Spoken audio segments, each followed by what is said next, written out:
नमस्कार शेतकरी मित्रांनो, कसे आहात? आता थंबनेल बघून तर तुम्हाला कळालं असेल की आजचा माझा विषय कसा आहे, काय आहे, कोणता आहे. तर आज सांगणार आहे शेतकरी मित्रांनो, शेतकऱ्यांची कर्जमाफी होणार का? तर गेल्या 2 महिन्याखाली बच्चू कडू साहेब यांनी जे आंदोलन केलं होतं नागपूरमध्ये, त्यासाठी की कर्जमाफी शेतकऱ्यांना द्या का?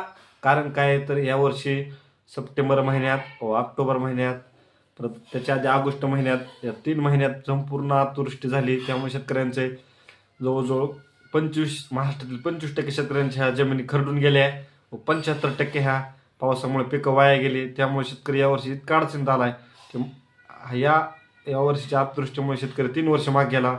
पण तरी माननीय श्री मुख्यमंत्री फडणवीस साहेबांनी कर्जमाफीची घोषणा केली नाही.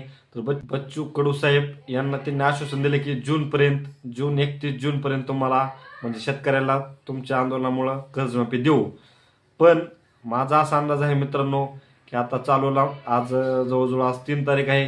काल संपूर्ण महाराष्ट्रातील नगरपालिका व नगरपंचायतचे मतदान झाले आहे. त्यामध्ये जवळजवळ 20 ते 25% शेतकरी असतात व येणाऱ्या म्हणजे 15 ते 20 डिसेंबरपर्यंत जिल्हा परिषद व पंचायत समिती ज्या ठिकाणी 60% शेतकऱ्यांचं म्हणजे मतदान असतं त्या ठिकाणचे हे मतदान होणार आहे. त्यामुळे शेतकरी मित्रांनो आणि राहिलेले जे 5-10% क्षेत्र असतं त्यांचे मतदान हे जानेवारी एंड किंवा फेब्रुवारीपर्यंत महापालिका इलेक्शन म्हणजे मतदान होणार आहे. संपूर्ण इलेक्शन हे त्यानंतर फक्त आणि फक्त मतदान हे लोकसभा आहे 2029ला येणार आहे मार्च एप्रिलमध्ये. त्यामुळे शेतकरी मित्रांनो हे आश्वासन 100% नाही 101% आहे. म्हणजे 100% खोटे आहे 101%. त्यामुळे कर्जमाफी काय होणार नाही. तरी शेतकरी मित्रांनो आता सध्या त्यांनी कर्ज वसुलीला स्थगिती दिली आहे. पण कर्ज वसुलीला जरी स्थगिती दिली तरी कर्ज वसुली जून नंतर जर चालू केली त्यांनी तरी शेतकऱ्याकडे, कारण यावर्षीचं संपूर्ण उत्पन्न फेल आहे.